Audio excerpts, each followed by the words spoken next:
A sorcerer helps a fellow conjurer exact revenge against a mutual nemesis while searching for his thought-to-be dead wife in Roger Corman's 1963 comedy horror film, The Raven, starring Vincent Price, Boris Karloff, Peter Lorre, and a very young Jack Nicholson. That's the movie we're unearthing this week on Movie Bones.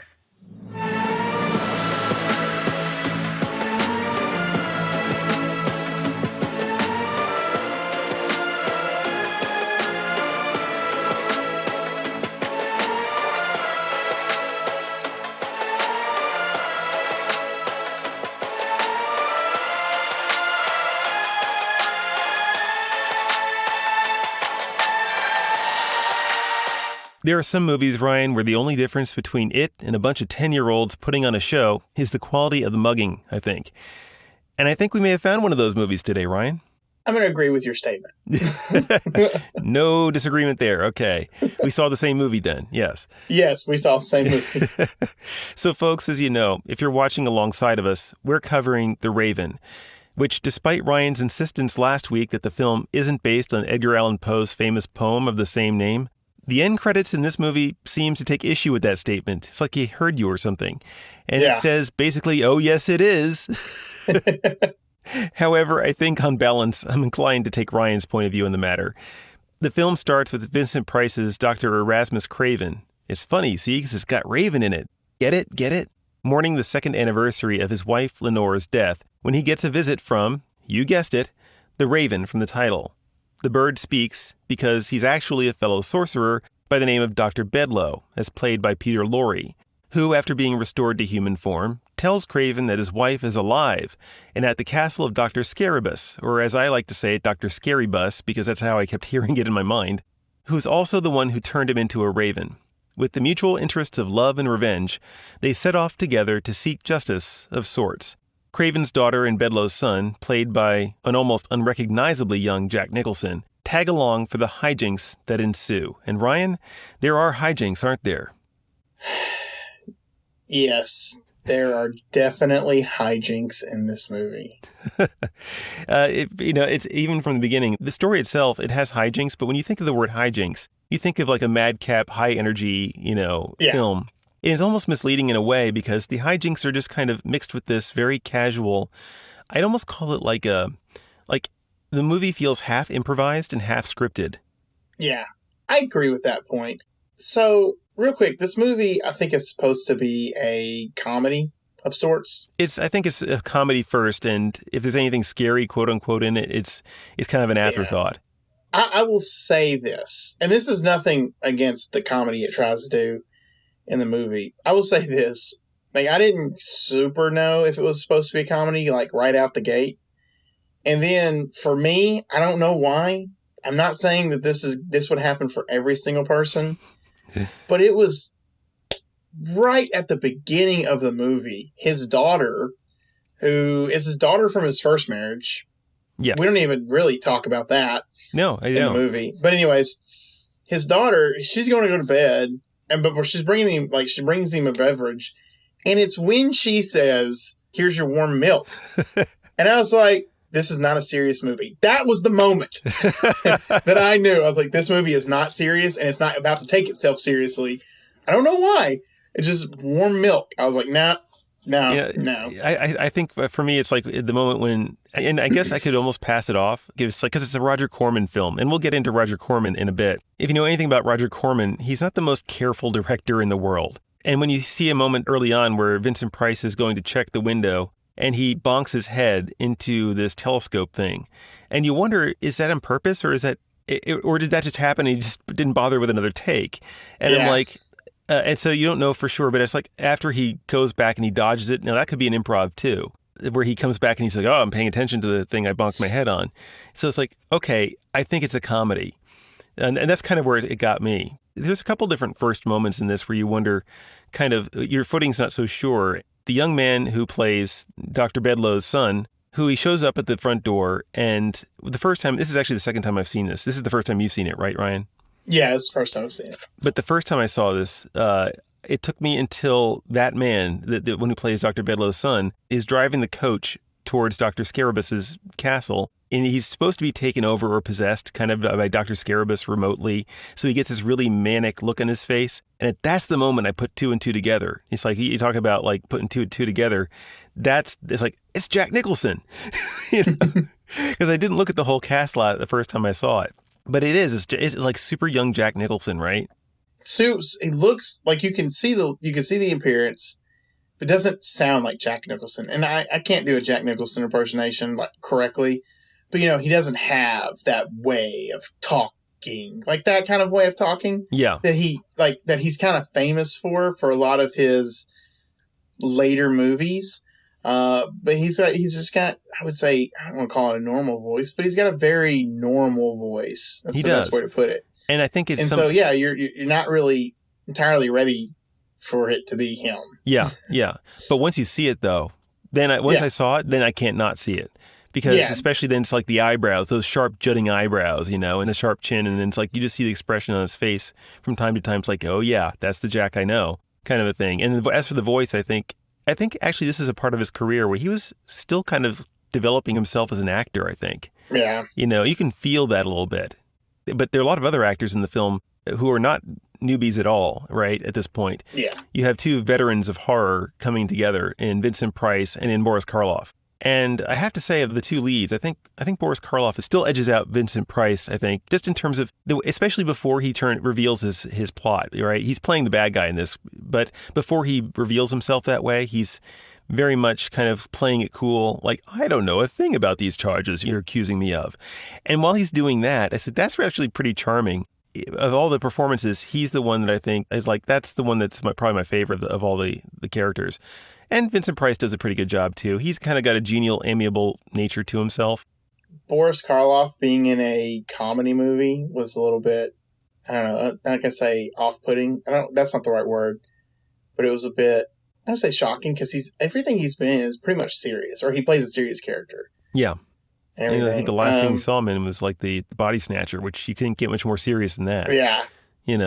But yeah, and then there's this almost, like, the way these characters interact with each other at times, and it's the way the actors portray them, it feels like, yeah, they can be mortal enemies, but they also probably could just hang out very, very gentlemanly towards each other.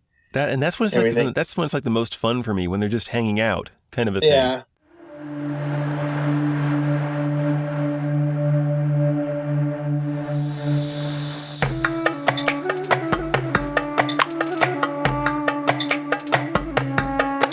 I will say this too. This is not necessarily about the acting. It's more about the setting and everything. I don't know. It didn't throw me out of the movie, but like a movie like this, even if it was taking itself seriously, so it made it more of a horror element, the setting, I don't think does a good job of kind of pushing that, because I don't know. It's like, I realized not too late into the movie, but I realized a good chunk into the movie. I was like, oh, this is set in like medieval times. Yeah. And when it's something like that set in medieval times, I don't know. It gives me more of a fantasy element to it, which there was fantasy. Like, a lot of this was fantasy, but, I was thinking like this kind of spooky, creepy kind of castle. This is like an actual castle set in medieval times. They're not kings or queens. They're just sorcerers that have built a fortune and all that. And I was like, oh, okay. So, I don't know. That just kind of... I see what you're getting at, because... Didn't downplay it. I was just...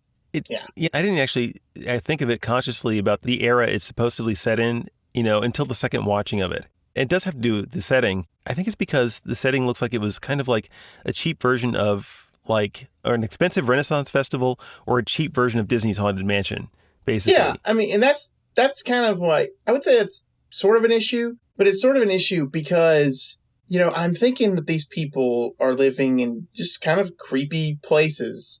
And then I see their tights, and I'm like, well, I see like Jack Nicholson's character's tights, and I'm like, oh, this is straight up medieval. Yeah, and everyone's, okay, then. And everyone's very clean, and all the colors are perfect, so it just doesn't feel very old in that sense. So that's why I think it very much feeds into that. Feels like it was filmed like it was filmed yesterday, or at least 40 years ago, or 50, 60 years ago, whatever. Yeah, 60 years ago now. But yeah, it does have that feeling to it. I did appreciate some of the campier elements. I had heard that Peter Lorre actually did some improvisation. It's hard to tell which parts are, like I said, improvised and which ones aren't, because I think the script is very loose. But Peter Lorre supposedly he did some improvisation, and that actually, looking that up, led to some of the funnier parts. Dr. Erasmus's, basement, his laboratory area, it's full of cobwebs and stuff, and Peter Lorre just comes out with the lines like, "Hard place to keep clean," like the way he delivers it is like, well, actually, I got a chuckle out of that. And the way that they're dressing, they're getting dressed to go out in coats and such, and Dr. Erasmus is helping, Dr. Bedloe with his coat, and then it's like, oh, wear this as a hat, and it's like, it looks ridiculous, and it's like, it looks like they're playing dress up all of a sudden. It's just little things like that I wouldn't have anticipated. And they're fun. I mean, they're not like something you chew on for very much for a lot of humor sake, but for one watching, it's not that bad, for that part, for that kind of stuff. And I hope I'm not making it sound like I like the movie too much, because really, in the end of the day, it's not where I'm going with this.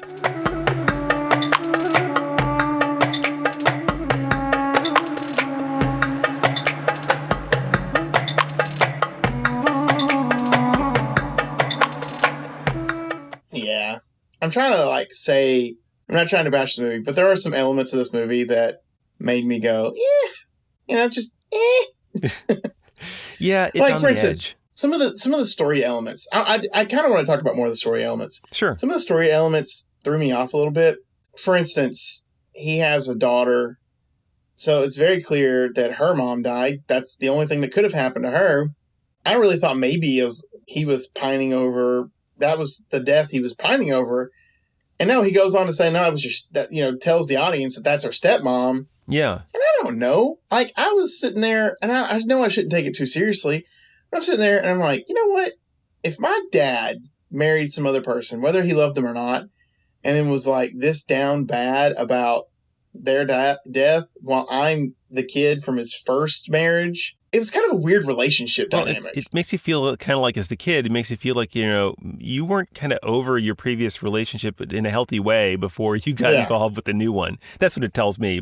Then you're also, I'm not against this part, but I mean, it's very clear that she's there and that Jack Nicholson's characters are there to just be like one of those forced love interests. Yeah.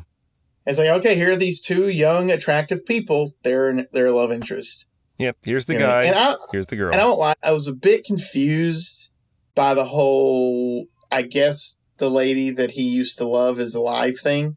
Yeah. It kind of confused me. I can see that. I mean, I can understand that. It's just because it kind of just makes you wonder, well, how did you get fooled?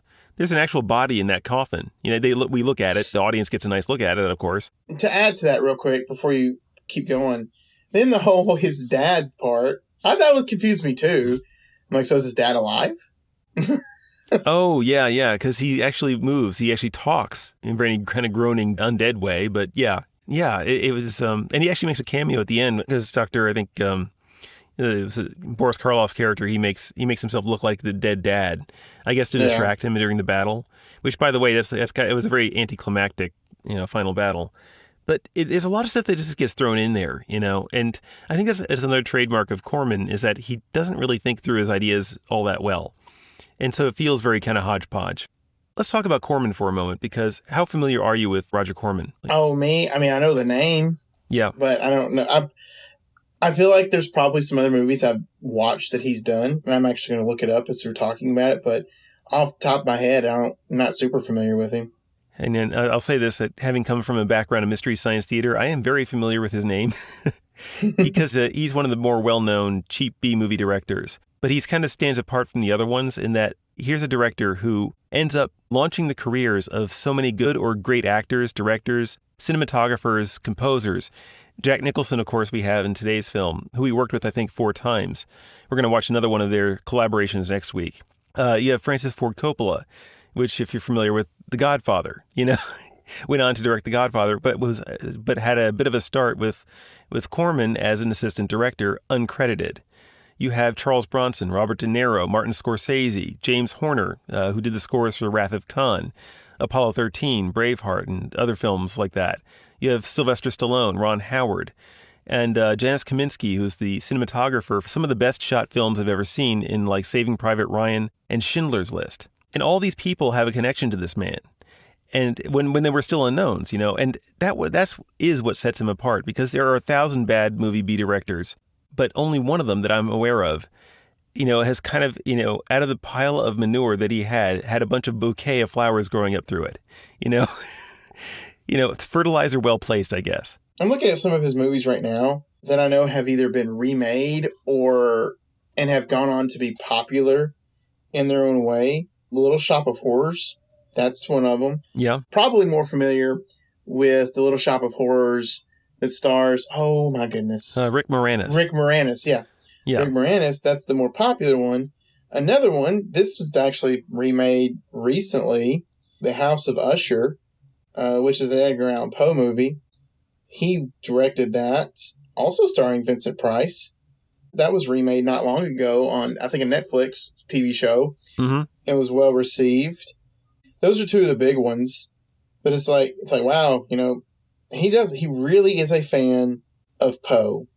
The Raven, which that's based off the poem, and you can see, for those of you that are familiar with the poem, you can see what they did in this movie to kind of connect it, but it's still, Poe's work is meant to be taken, seriously. And this is not a serious movie. No. And I don't want to bash it for that, because if you want to try to spin something, I can't knock you for that kind of creativity. But I'm just saying that, it's not a serious film. It's not trying to be a serious film. I don't think it's trying to be a serious film. No, it's definitely not. It seems to mostly know its niche and generally stay there. Or like I said, it wanders not so much in the genre, but just in terms of its screenplay.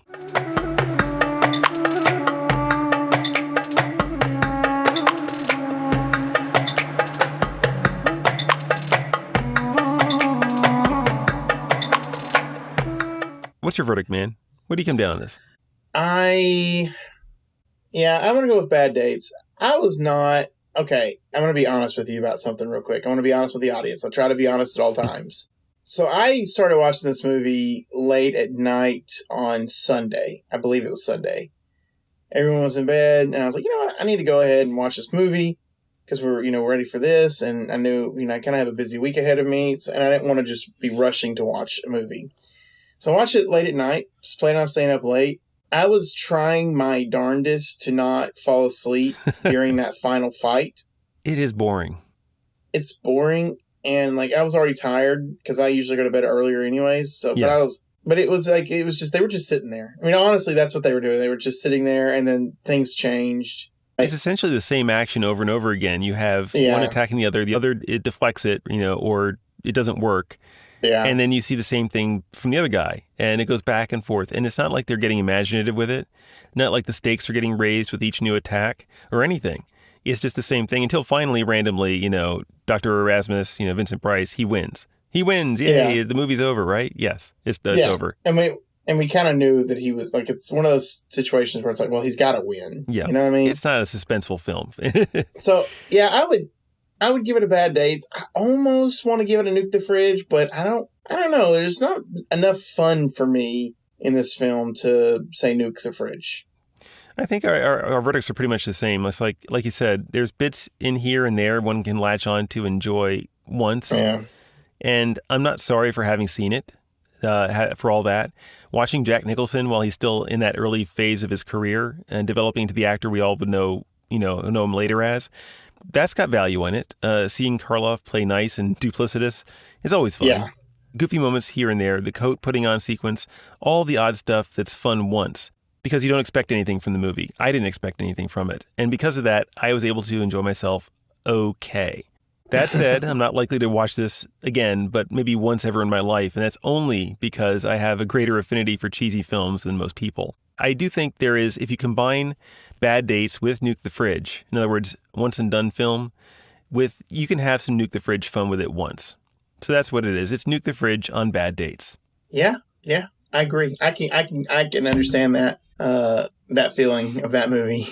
So now's the time when we'd like to remind the listening audience out there that if you're having fun watching these movies with Ryan and me and want to hear more from us, remember to like, subscribe, comment, and of course, follow us on your podcast purveyor of choice. And folks, if you haven't already had your fill of Roger Corman and Jack Nicholson films, well, you're in luck. Because Ryan, tell them what we got lined up next week. Our next movie is also released in the same exact year. So I'm sure that